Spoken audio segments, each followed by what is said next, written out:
જી બોલો. સારા પ્રસંગો અગર બહુ સારા છે તો જ યાદ રહે, નાના મોટા સારા પ્રસંગો યાદ નથી રહેતા. એ કન્ડિશન લર્નિંગ છે. આપણે આપણી જાતને જેમ તૈયાર કરીએ એમ આપણું મન તૈયાર થાય છે. મને ઘણી બધી વાર કોઈ પૂછે કે હમણાં જ થોડા વખત પહેલાં જ એક લગ્નમાં એક ભાઈ મને મળ્યા અને એમણે મને કહ્યું કે મેં તમને એમ કે ફલાણા ટીકને દિવસે આમ આમ આમ તમારી સાથે હું બહુ ખરાબ વર્તેલો 10 વર્ષ પહેલાં. ત્યારે હું લખતી પણ નહોતી, મને કંઈ યાદ પણ નથી. એ ભાઈને જોઈને મને એવું કંઈ યાદ પણ આવ્યું નહીં. I have trained myself not to remember bad things. We can always train. આપણે ઘણા લોકો વિશે નથી જાણતા. નેપોલિયન કહે છે કે ઘોડા પર ઊંઘી જતો હતો. ગાંધીજી એવું કહેવાય છે કે 15 મિનિટ સૂએ તો એ 15 જ મિનિટ સૂએ, 16મી મિનિટે એ જાગી જાય. આપણા મનની શક્તિઓ અપાર છે. આપણે આપણા મનની શક્તિને કઈ દિશામાં લઈ જઈએ છીએ એ બહુ અગત્યનું છે. એ આપણા જ હાથમાં છે. એવો એક ટ્રેનિંગ પ્રોગ્રામ આપણી જાત માટે ઘડી કાઢીએ કે મારે યાદ જ નથી રાખવું. ખરાબ થયું કંઈ વાંધો નહીં, ભલે થયું. તો હું માનું છું એ બહુ જ આસાનીથી મનમાંથી નીકળી જતું હોય છે. ઇરેઝર જેટલી અદ્ભુત શોધ આ દુનિયામાં બીજી કોઈ નથી. ભૂસી નાખવાનું, શું કામ એને મૂકી રાખવાનું? કડવી યાદોને સંઘરવાથી કોઈને સુખ મળે છે? તમે જેટલી સાદો એક દાખલો તમને હું આપું કે તમે યાદ કરી જુઓ કે એક સારો પ્રસંગ તમે યાદ કરો તો ચહેરા પર આપોઆપ સ્માઇલ આવે છે.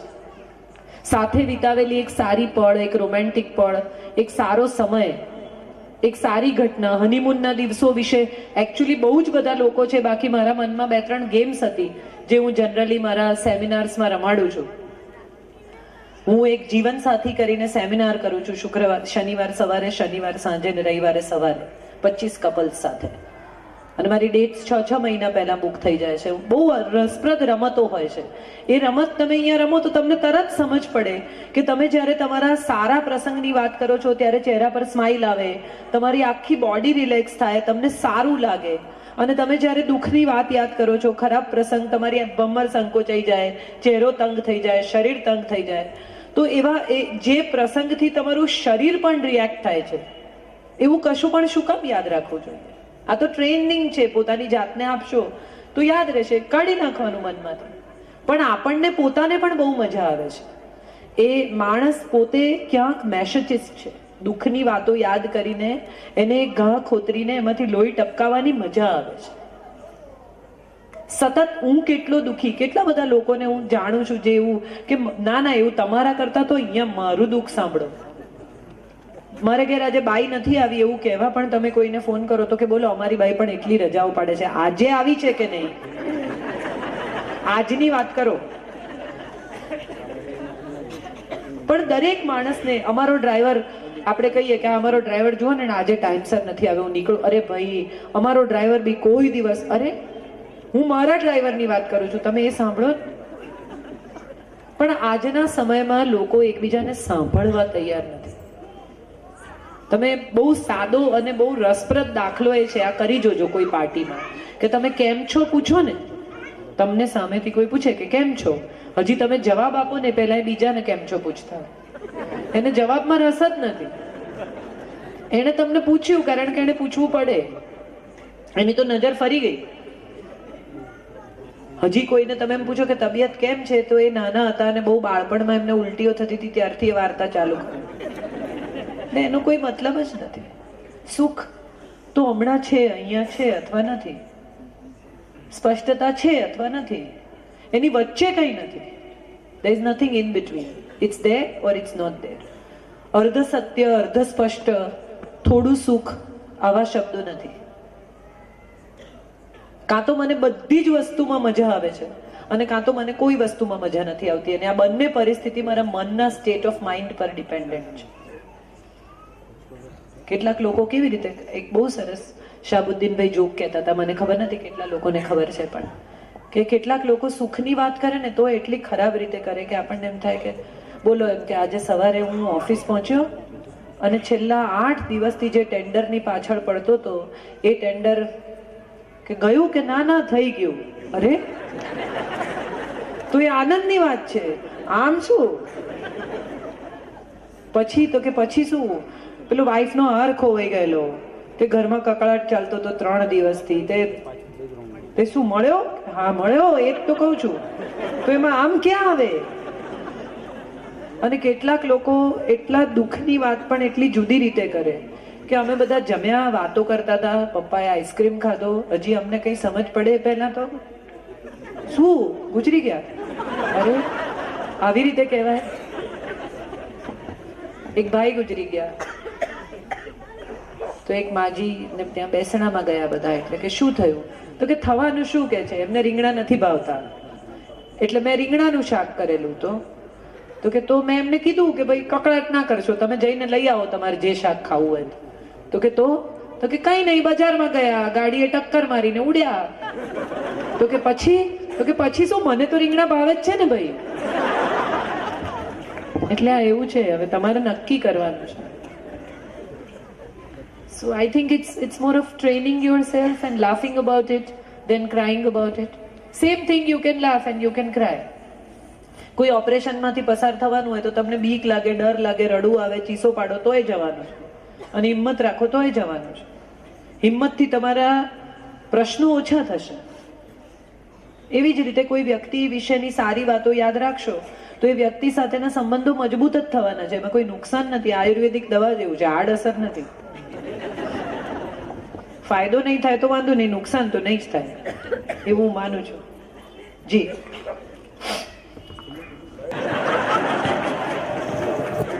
સાદો સવાલ છે કે તમારે બે માંથી એક ચોઈસ છે, તમારે ગોળી ખાઈને મરવું છે કે લટકીને મરવું છે? જોક સપાટ, મજાક સુધી બરાબર છે. લગ્ન કરીને પ્રેમ કરો કે પ્રેમ કરીને લગ્ન કરો એ બહુ અગત્યનું નથી. પ્રેમ કરતા રહો એ બહુ અગત્યનું છે.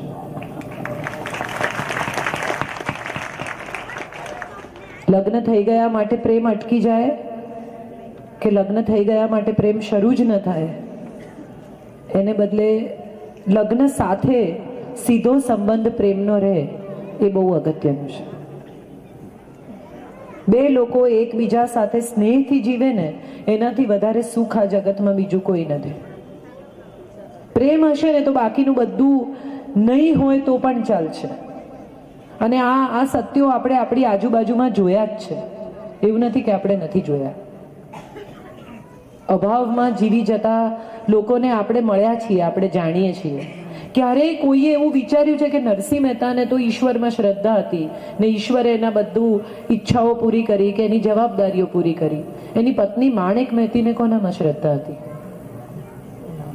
એને નરસિંહમાં શ્રદ્ધા હતી. ગાંધીજીએ નક્કી કર્યું કે હું બ્રહ્મચર્ય પાળીશ. કસ્તુરબાએ નક્કી નહોતું કર્યું, એણે માત્ર પતિને ફોલો કર્યો. સમજથી, અણસમજથી, ગમાથી, અણગમાથી. હું એવું માનું છું કે એનું નામ દાંપત્ય. તારા સપના મારી આંખે સાચા પડતા જાય એને નવું વરસ કહેવાય. હું કંઈ ના બોલું તો પણ તરત તને સમજાય એને નવું વરસ કહેવાય. મોસમને જોઈને ફૂલ ના ખીલે, ફૂલ ખીલે એટલે મોસમ બદલાય. આ બહુ અગત્યનું છે. આપણે પ્રેમ કરીને લગ્ન કરીએ, લગ્ન કરીને પ્રેમ કરીએ, પણ લગ્ન થાય એટલે પ્રેમ બાષ્પીભવન ના થવો જોઈએ બસ. બાકી પહેલા પછી આ બધા સવાલો મને નથી લાગતું કે બહુ મહત્વના હોય જિંદગીમાં. સ્ત્રીઓને કંઈ નથી પૂછવાનું કે જાહેરમાં નથી પૂછવાનું. જી બેન, તમારે એ છે ને, તમારે એ છે? હા છે ને, બી પણ છે. આપણે ખાલી એનું જ કામ છે. તમારી હાજરીમાં હસી શકે છે? હા બિલકુલ, મારા ઉપર મજાક કરીને પણ હસી શકે છે. અમને રહસ્ય સમજાવો, અમે હસી નથી શકતા. આ સવાલ બહુ રસપ્રદ એટલા માટે છે કે તમે મજાક એટલા માટે કરો છો કારણ કે તમે સાચું મોઢે કહી નથી શકતા. આ વાતને થોડીક ગંભીરતાથી લઈએ આપણે કે જે પતિઓ એવી ફરિયાદ કરે છે ને કે હું મારી પત્નીની મજાક કરું છું ને એને ખોટું લાગી જાય છે, એ બધા જ પતિઓએ એક વાત એવી સમજવાની જરૂર છે કે ખોટું લાગે એવી મજાક ન થવી જોઈએ. કોઈની મજાક ઉડાવવી અને કોઈની મજાક કરવી, આ બે શબ્દ પ્રયોગો અલગ થાય છે ગુજરાતીમાં. અને ખરેખર હું તો એમણે પૂછ્યું છે કે મારા અંગત જીવન વિશે, એટલે મારે ખરેખર આજે કહેવું છે કે હું બહારગામ જવાની હોઉં ને ત્યારે બાપ દીકરો, મારો દીકરો 17 વર્ષનો છે અને મારા હસબન્ડ સંજય ફોટોગ્રાફર છે, એ બંને જણા એમ કે હવે આજથી આપણું વેકેશન ચાલુ. સંજય આખો દિવસ નાયા વગર પગ લાંબા કરીને ટેલિવિઝન સામે બેસી જ રહે અને મને એવું કહે કે મને કેટલું ઘર જેવું લાગે છે તું નથી હોતી ત્યારે. એટલે ડિસિપ્લિનનો આગ્રહ છે એ વાત મને પણ ખબર છે અને હું પણ હસું છું. હમણાં જ 22મી જૂને મારા લગ્નની એનિવર્સરીના દિવસે બહાર જતો હતો ને કંઈ ભૂલી ગયેલો, એટલે આમ બહાર નીકળતો હતો, એટલે મેં એને કહ્યું, મેં કીધું હસીને જાને, કાઢ્યા એટલા ક્યાં કાઢવા છે. એટલે સામ સામે હસી જ શકાય. હમણાં થોડા દિવસ પહેલા હું ક્યાંક રોકાઈ ગઈ, મારી ફ્લાઇટ કેન્સલ થઈ અને મેં સંજયને ફોન કર્યો, મેં કીધું હું ઘરે નથી આવવાની. એટલે કે કોઈ દિવસ? આ બધા મારા ઘરના પ્રસંગો છે અને બંને બાબતે હું હસી શકું ને મેં એને તરત જ કહ્યું કે ના, એટલું બધું સારું નસીબ નથી તારું. એટલે વાતને તમે કેવી રીતે રજૂ કરો છો એ બહુ અગત્યનું છે. અમે સ્કૂલથી સાથે ભણ્યા છીએ, અમે મિત્રો છીએ, વધારે પતિ પત્ની ઓછા રહી ગયા છીએ હવે. અને ત્યારે મને એક વાત ચોક્કસ એવી સમજાય છે કે સપ્તપદીનું 7મું વચન બહુ સુંદર છે, સપ્તમે સખા ભવ. 7મે પગલે મિત્રો થઈ જઈએ, એકબીજાના ગમા અણગમા, સુખ દુઃખ, અભાવ ઉણપ, અણાવડત બધું ઓળખી લઈએ અને સ્વીકારી લઈએ. એમને ખોટું લાગતું હોય તો એવી મજાક ન કરવી અને એમને કહેવું કે હું તને ચાહું છું પણ આ મારો સ્વભાવ છે.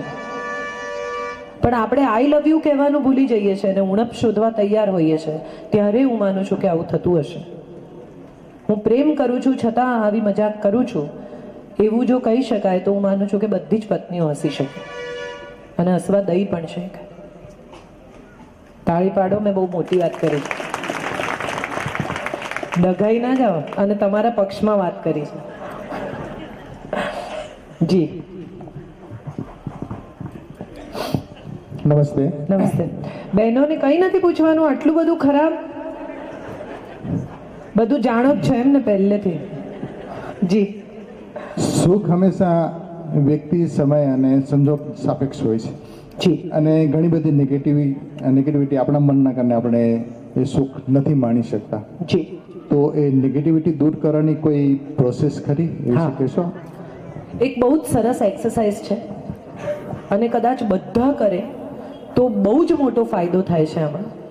તમને જે મિનિટે જે માણસ સાથે વાંધો પડે ને એના બધા ગુણો અને અવગુણો, સ્પેશિયલી પતિ પત્નીના સંબંધો વિશે જ, અને આ તમારા બંને માટે તો બહુ જ ઇન્ટરેસ્ટિંગ એક્સરસાઇઝ છે.